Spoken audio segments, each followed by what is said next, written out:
To start off today, we're going to take another step in talking about satire, and we're going to finish up Swift. And for next time, I believe you are supposed to read Alexander Pope's The Rape of the Lock. For the record, he was not a pope. He wasn't even Catholic. Please don't anybody write on the test that he was a pope. I've gotten that before.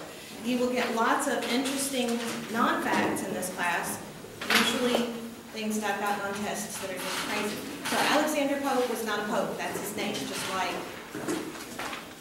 we had a student here named Jonathan Pope. He was not a pope either. It's just his last name. Just for the record there.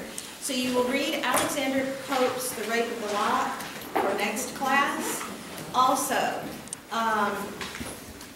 we have a Facebook page at this point that is called the University of Mobile English 202, and you need to join that. Is it all the English? Pardon? Did you type out English or is it just ENG? Oh, type out English. And I will show you that. Also, all of the videos, although I'm saying this on the videos, so it's kind of cyclic logic, but all the videos will be on Facebook, so when you watch this video, you will know where you are. So you can go through the Facebook link to the videos if you want to go back and review. And I'm going to show you the page.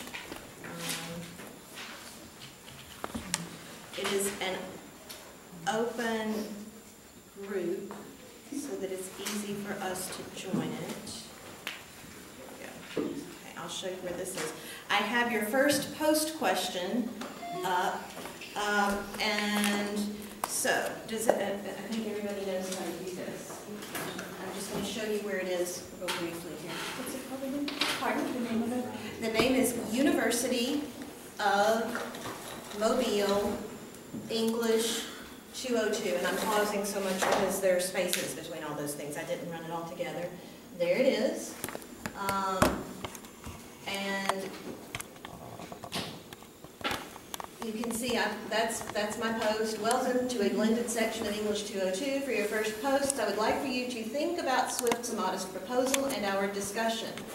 In a paragraph, let's say 5 sentences or so, discuss how Swift is writing critically of the absentee landlords, but also making examples, give examples, to the Irish poor about how they could take control of the situation and improve it. Remember that the stuff that's on like the next to the last page that's in italics is the set of his real suggestions. He gives serious recommendations on that next to the last page. Things like buy Irish or women stop gambling, that sort of thing, which was kind of weird. Also, in a couple more sentences, please introduce yourself to the class. Be sure to say if you're in one of the in-class sections, the CAP section online. I look forward to getting to know all of you. There will be 3 sections. There's this section, the 1 o'clock session, and then there's the online section. And just for the record, for those who are in the online section, they're also welcome to come and attend if they feel like they want to be part of the in-class group. But you should be able just to join the group, just like that, because it's an open group, okay? If you have problems with joining Facebook groups, let me know, but that's how you do this, okay?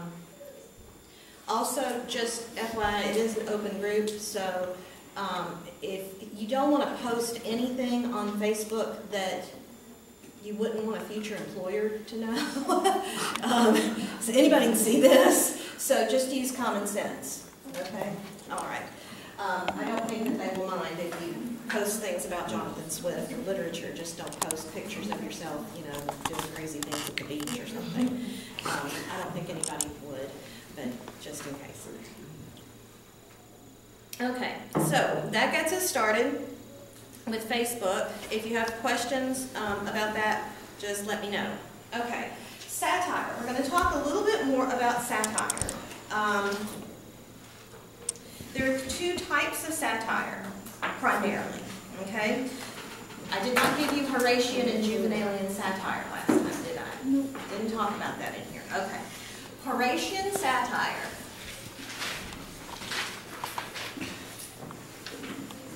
is one kind, and then Juvenalian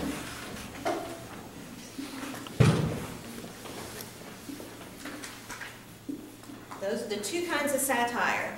And I want you just to know that there are two kinds so that, for one thing, it gives us a little, I don't know, a little angle to get into talking about the differences between Pope and Swift and Voltaire when we get to Voltaire. Voltaire's hysterical. But okay, Horatian satire is going to be the comedy of manners. It's much more polite. It's linked to comedy of manners. It's more polite. It's more gentle and smiling.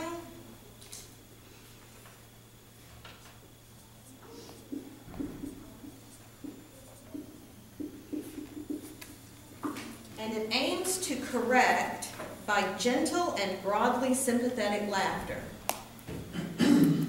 It aims to correct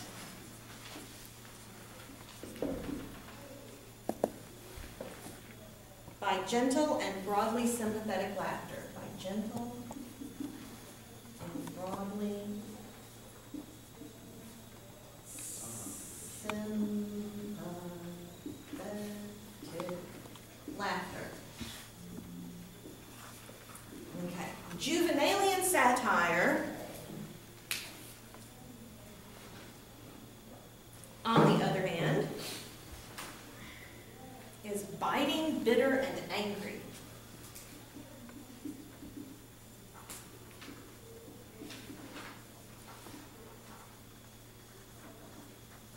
Okay, it's biting, bitter, and angry. It points with contempt and moral indignation. Okay?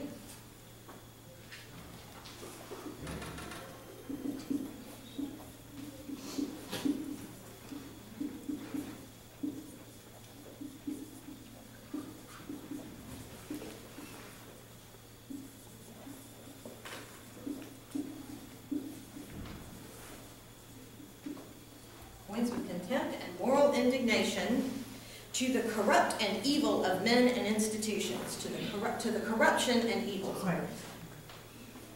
To the corruption and evil of men and institutions.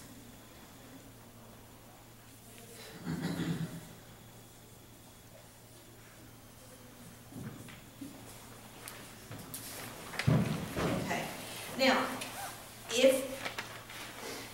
so what I want you to do is to be able to look at something that you've read and think about how you're going to define it. This is just a small way of kind of getting into doing some kind of critical reading so that you're thinking about it and saying, which one is it? Do you think that Swift is more Horatian? Is he using manners, gentle? No, he is more, you can tell that he has moral indignation, and he thinks there's lots of corruption and evil.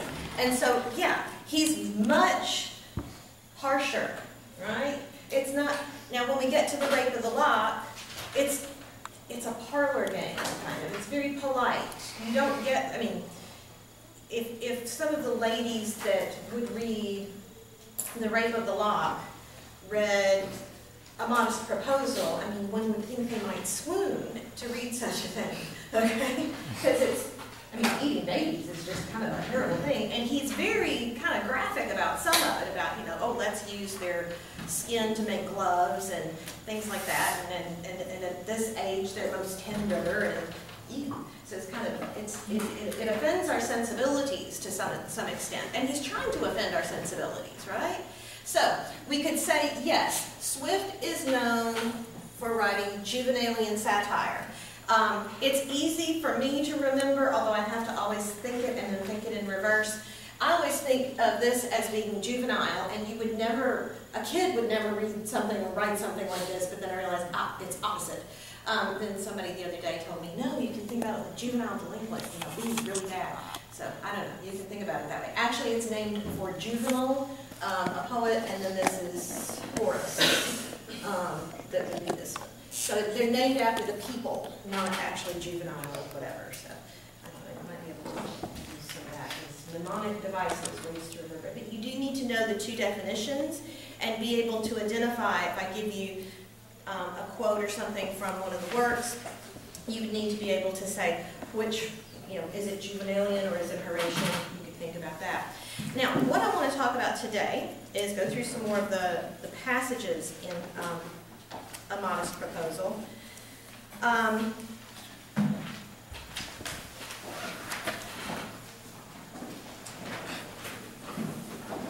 Let's look at page 484.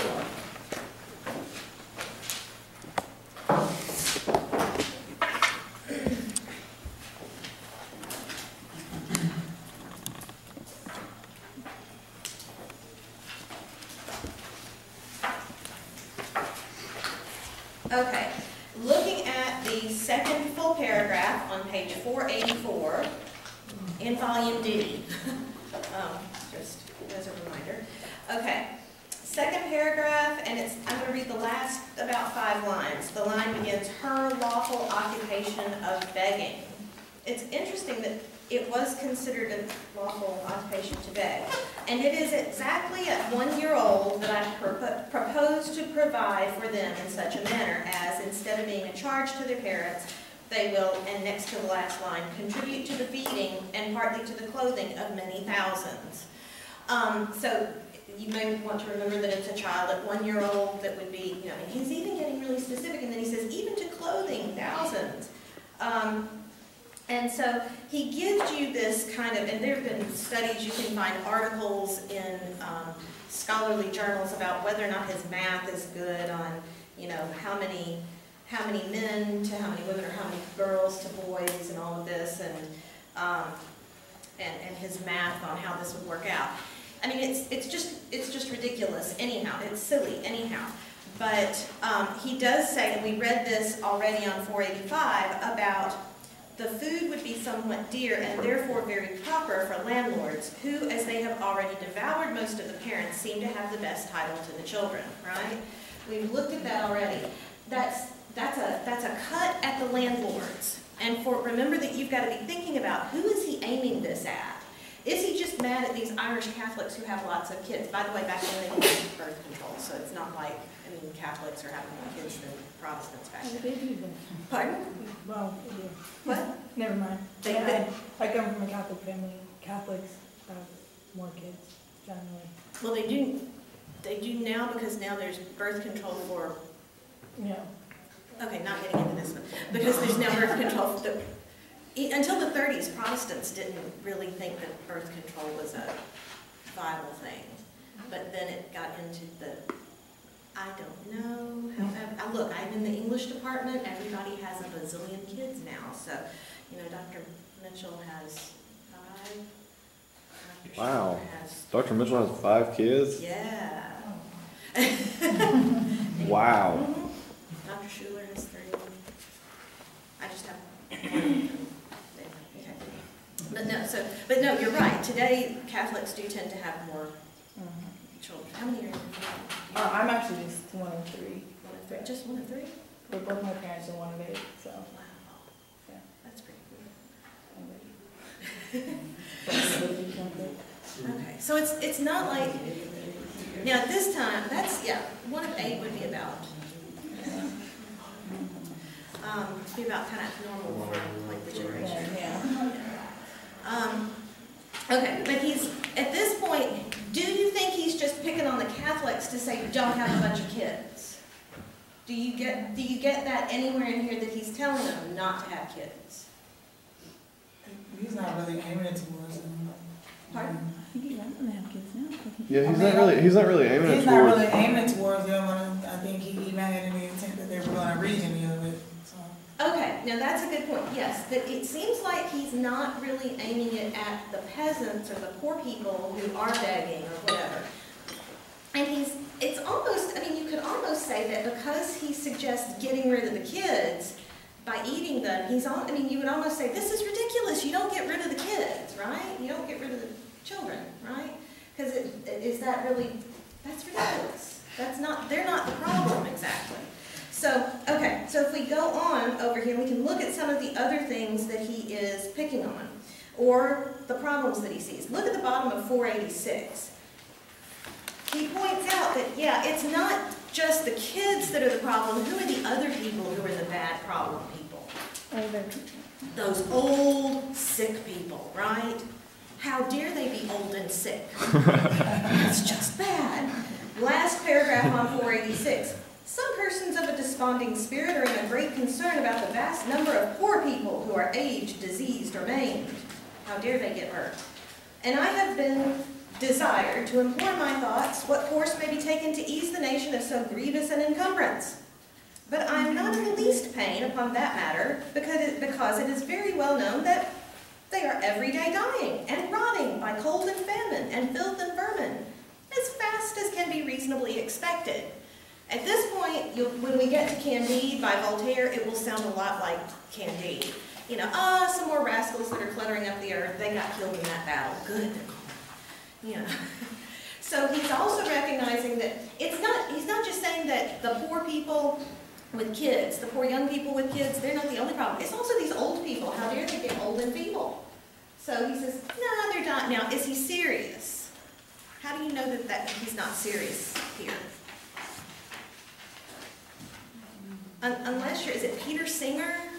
Is Peter Singer the one that says that infanticide is still a good thing? Okay, y'all have heard of Peter Singer, right? You all must go and read Peter Singer, unless he were Peter Singer, okay? Or Jack Kevorkian. Anybody know who Jack Kevorkian is? A little bit, yeah. What? That was the man that was the doctor that killed people, wasn't he? Yes, doctor-assisted suicide, exactly. Now, unless you are Jack Kevorkian or Peter Singer, you wouldn't say this, and you certainly wouldn't have said it back at this time, right? I mean, not to a whole bunch of very, a whole religiously devout country. Whether you're on the Protestant or the Catholic side, you're really tied to your faith, because it's the source of war at this point. So you wouldn't say something like, good, they're dying, we'll get them out of here. No, so he's being facetious or satirical, right? Because he's not saying, it's a good thing, they're dying fast. You wouldn't say that. It's extreme. It's extreme. But to some extent, I wonder if that's not, I don't know, there's kind of a sense maybe in the administration, good, there's the flu epidemic wiped out half of that town last winter or something. So I'm not saying that actually happened, that someone thought that, but you almost wonder if that's not kind of in the backs of some of the minds of the people that he's criticizing, right? And so he's saying, look, he's being extreme, he's being bitter and angry, he's pointing with contempt at people who might think that, and so he's blowing it way out of proportion.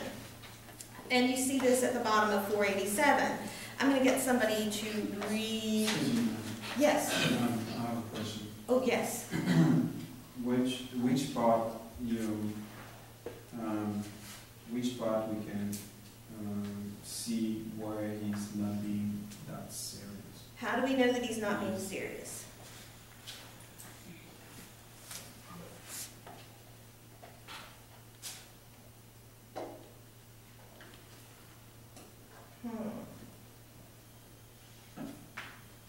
I would say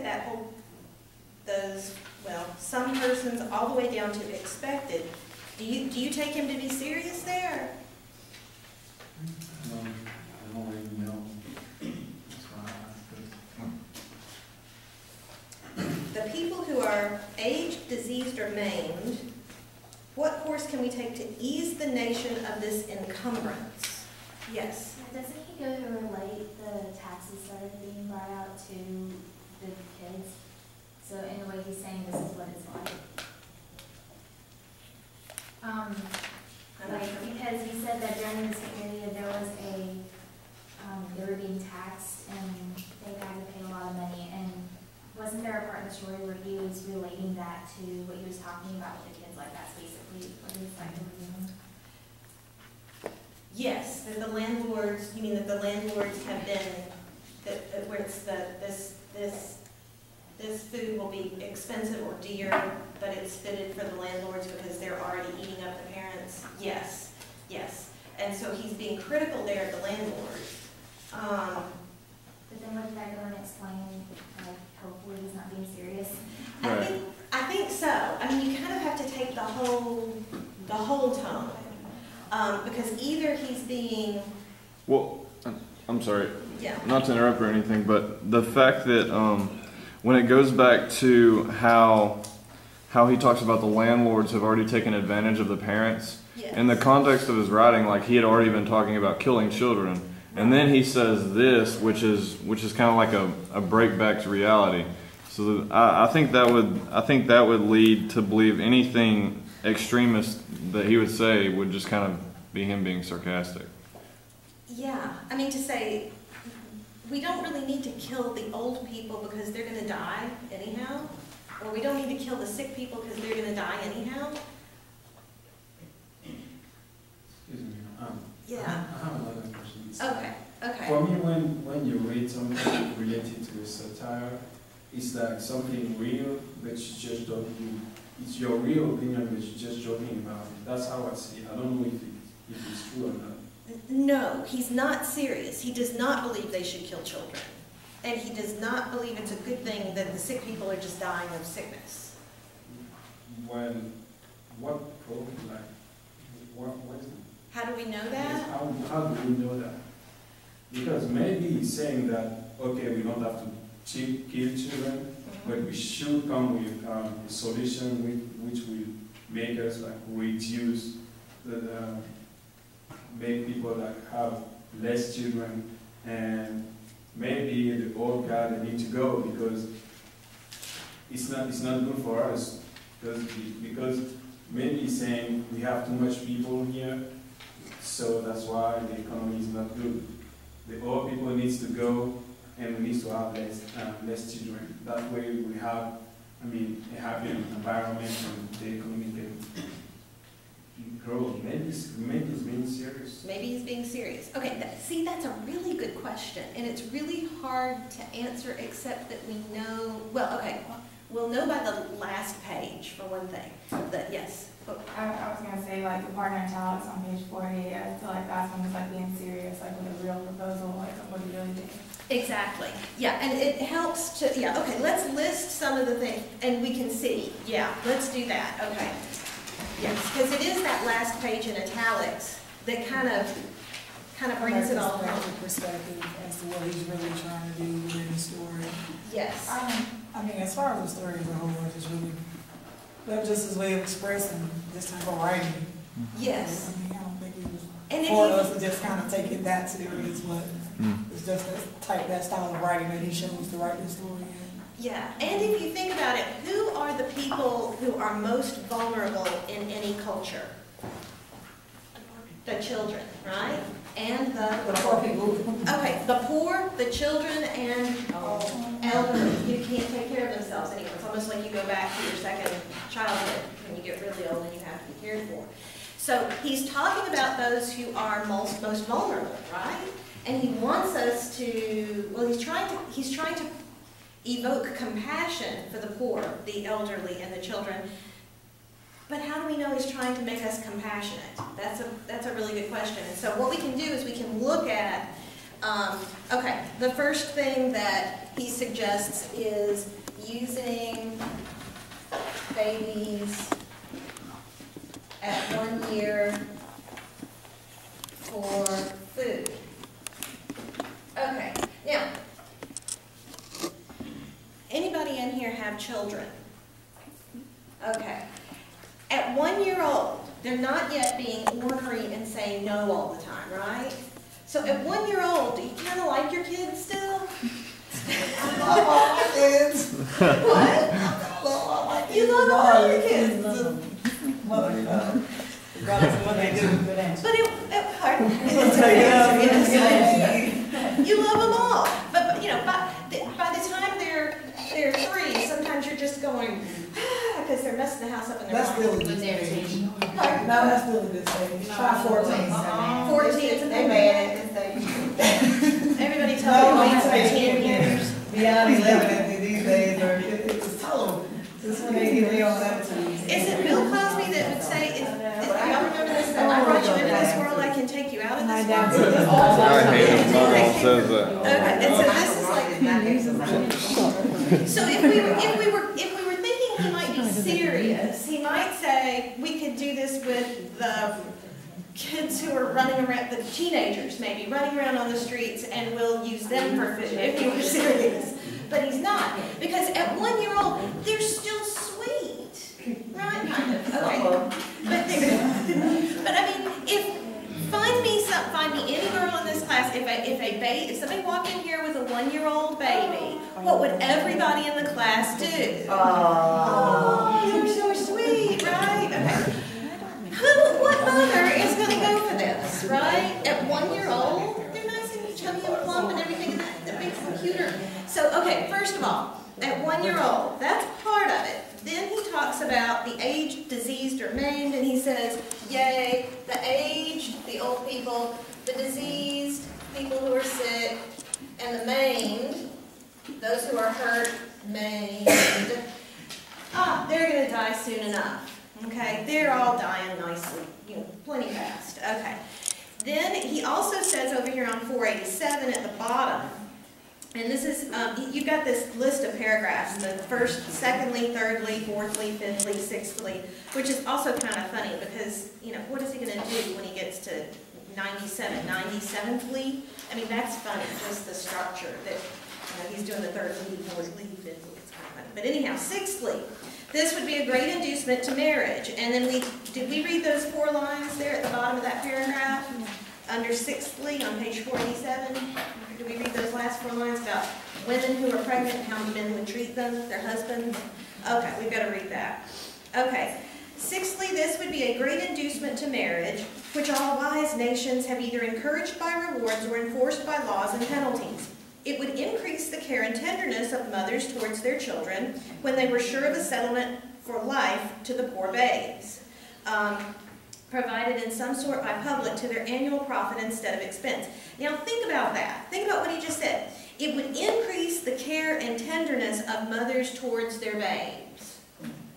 So if you're extra caring and loving for the first year, and then they say, okay, time for dinner, what's the mother going to do? Yeah. It's illogical to think that you're going to increase the care and tenderness of a mother towards a baby because you can then sell it at the stockyard. No, the mother will eat your face, right? I would.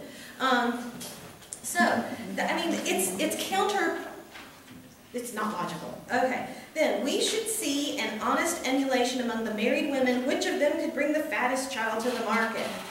Men would become as fond of their wives during the time of their pregnancy as they are now of their mares and foal, horses, their cows and calf, or sows when they are ready to farrow, nor offer to beat or kick them, as is too frequent a practice. Beat and kick who? Their wives. Their wives. They don't kick the animals when they're pregnant because they might lose a pig, right? Miscarry a pig.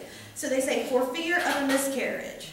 So here's another thing. It's like men will be kinder to pregnant wives. Okay.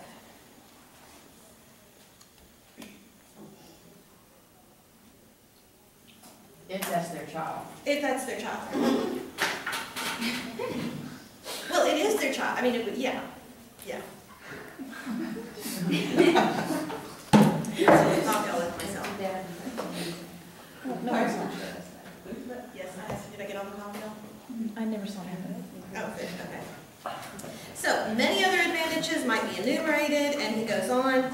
But then now let's look at 488. If you have a printout, I'm counting paragraphs from the end. It's 1, 2, 3, 4, 5th paragraph from the end. He says, you gotta go one paragraph before that, where it's supposing, it's the first full paragraph on 488, supposing that 1,000 families in this city would be constant customers for infant's flesh, besides others who might have it where? Mary meeting. Keep going. Particularly women and Christians. Where is this food going to be really valued? In church. In church. Yes. Especially for weddings. And what? What's a christening? That's where you baptize your kids. Yeah, it's to christen. It's for christening babies. I mean, christening is when you like baptize a baby. Now, do you really think that someone could have, roast baby at the christening of a baby? No, that's no. So he's it's extreme. So he is being extreme here. And then how do we know that he doesn't mean it? I mean, actually, as horrible as it sounds, as horrible as this sounds, you could find some of these arguments made today. Probably. I mean, maybe not for the death of a 1-year-old, but you could find, I have actually read a book that I thought was just, my goodness. It was advocating abortion, and you offer up your aborted baby for the cause of your next child. I don't know, and it was to the goddess Artemis or something like that, and it was kind of a serious argument, but I mean, nobody believes in Artemis anymore. I don't believe in Zeus, by the way, or Artemis, or any of the Greek gods and goddesses, for the record. I've had students who thought I did, because I teach the Iliad and the Odyssey. That's crazy. But anyhow, or, age, diseased, and maimed, Jack Kevorkian, kill off all the old people, right? Kill off the old people if they're a burden on society. I mean, that's just crazy. And then, yes, we're going to be kinder to our lives because we're going to kill the children. It's counterintuitive to us, but there are actually people who today you could probably find this. Look up Peter Singer. Yes. Excuse me. Yes. Okay. Some things bother me because the way he reacted is like if I try to have a similarity between in his time and nowadays, there is a difference because in his time they knew how to heal people. They knew how to heal somebody who is sick. So they have that with the revolution. They knew how to treat the elders, but they didn't know how to stop the birth. They didn't have birth control and something like that. Right. So for him, maybe his birth control was it used maybe as food. Okay. Look at the next. You're suggesting that infanticide. He's serious about that. Yes.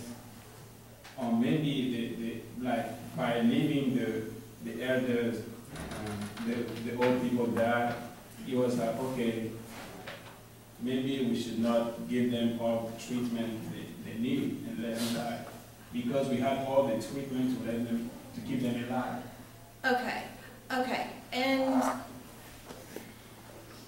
it's very strange because you can run across, okay, I'm thinking Native American practices, Indians, and when you get really old, they would kind of go off. There are certain tribes that the elderly, when they knew they were going to die, they would go off and die, right? There's the Jack Kevorkian argument, death with dignity and all of that. And Peter Singer, the whole idea that until a year old, a child could be, I don't know if it stops at a year, we need to look that up, that infanticide could be argued because they are a burden on society. Do I have to read this satire the way American culture look at it, or do I have to look at it as European look at it? Because there is a difference. Okay. And I'm more familiar with the European culture than the Okay. American culture. Oh boy, that's a try to do is figure out if Swift is serious or if he's kidding. And if you can prove it from the work, if you can argue that, look at the tone here, he's serious. Look at the tone here, he's serious. If you can prove it from the work, you can look at it either way. You have to prove it from the work, though. Because the work ought to answer for itself. That's a huge question. That's a huge whole critical theory question and everything. But yeah, you can look at it either way. Now, I will show what we talked about, though. We have to look at that last page. Look at the things that are in italics here, and this may answer your question to some extent. Because, I mean, it's interesting that today it's actually kind of harder to see. Okay, he suggests in that, after the one about the christenings on 488, I can think of no one objection that will be possibly raised against his proposal unless it should be urged that the number of people will there be much lessened in the kingdom. So, okay, 17, whatever, 29, whatever. He says, I don't think anybody's going to object to this. All of this. He says, I don't think of anybody that can object to this. Do you think in 1729, if he were in his right mind, would anybody object to it? Everyone would, yeah. Okay, so that's one place. He says, oh, it's a great idea. Nobody's going to object. That's one way that we can start by saying, it seems like he's got to be a little off the edge there. Then he says, this I freely own, and it was indeed one principal design in offering it to the world. I desire the reader will observe that I calculate my remedy for this one individual kingdom of Ireland, and for no other that ever was, is, or I think can ever be on earth. Therefore, let no man talk to me of other expedients. Okay? Don't let anybody suggest anything else for remedying the problem of poverty. The problem of poverty here. Okay? He says, here's one of the things. No, let's not tax our absentees. Who are the absentees, by the way? The landlords. Yes, the landlords. Okay, he says, nah, we don't need to do that. And then what's his next suggestion? You're sitting between two Emilys. What is your name? Yes. Jennifer. Jennifer, okay. Okay, we've got Hannah, Emily, Jennifer, Emily. Begins with a C? Devon. Okay, close. Okay. Okay, Jennifer, can you read me that list of things? Taxing our absentees at 5 shillings a pound, of using neither clothes nor household furniture except what is of our own growth and manufacture. Okay, stop right there. I want you to read that line again, and I want somebody to tell me what that means. Of using neither clothes nor household furniture except what is of our own growth and manufacture. Okay, don't use clothes or furniture Except what is of our own manufacture. except Irish. Does anybody recognize that? Like for today, how would that be in American? Don't import, it's just use your own goods. Don't import stuff, exactly. Or buy American, right? That whole buy American idea. Okay, what's next? Of utterly rejecting the materials and instruments that promote foreign luxuries. Reject foreign luxury. Okay, so reject foreign luxury. Don't buy foreign stuff that's frivolous, right? It's kind of like buy American again, or don't try to go be British or something, English, sorry. Okay, how about 4?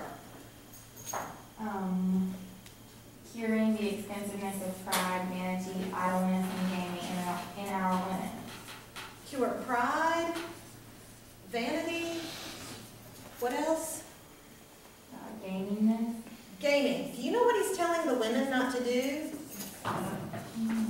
What does it mean to practice gaming? Gambling. Yeah, he's saying stop going to the boats.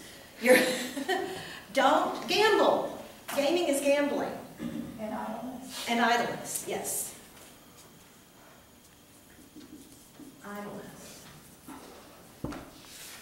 He says the women are proud, vain, idle, and they gamble a lot. I don't know where that came from. This is my main problem that I have with Swift at this point, because I'm kind of like, what is this? Are the men all great or something? It's just because the women go and gamble.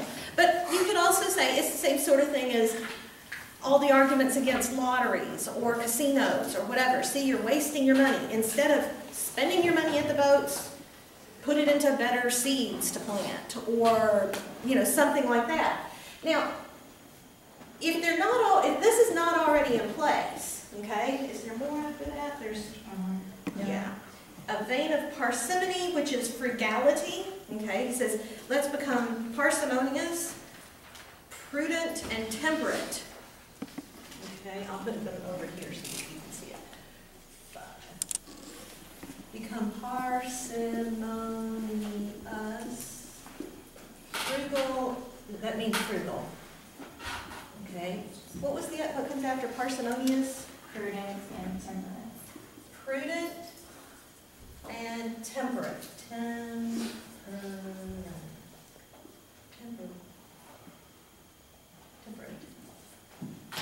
I can't spell it. Temperate. Doesn't look like a word. Yeah, temperance. Okay. Which means be prudent, don't spend wildly. Parsimonious means being frugal, so take care of your money, don't throw your money away. And be temperate, which is just don't live wildly, but also it could relate to drinking too much, carousing too much, whatever. It could apply to all of those things. And then the last thing, Of learning to love our country, wherein we differ even from Laplanders and the inhabitants of Topinambu. yeah, and I don't know what they are. Okay, love our country. Now, if you've got, and he says, look, that sentence at the beginning, he says, look, nobody's going to object to this. Don't even think about doing these things. Now, if these things are not already in place, wouldn't it be more prudent, temperate, to tax the absentee landlords, buy local, stop gambling, and the women need to stop worrying about extra feathers in their hats or whatever. They need to stop worrying about their vanity and become frugal and prudent and love our country. If we can get the poor people to gather, to kind of, we do this today. I'm talking about Buy American. Stop running your credit cards up. It's the same sort of thing, right? So now I would like, you have an assignment. I want you to argue, not everybody. I'm trying to remember your name. Oh, wait, niece? Yes. Niece, okay. I'm moving a little bit on that here. Niece. Even if it doesn't work well, even if you change your opinion, I want you to argue on your post that he's serious. And if somebody else in here is willing to argue that he's serious, because it's a really, really good question. How do we know he's kidding about that? How do we know that it's satire and not serious? So I want you to do that, okay? Can you on your Facebook post, can you say that, can you argue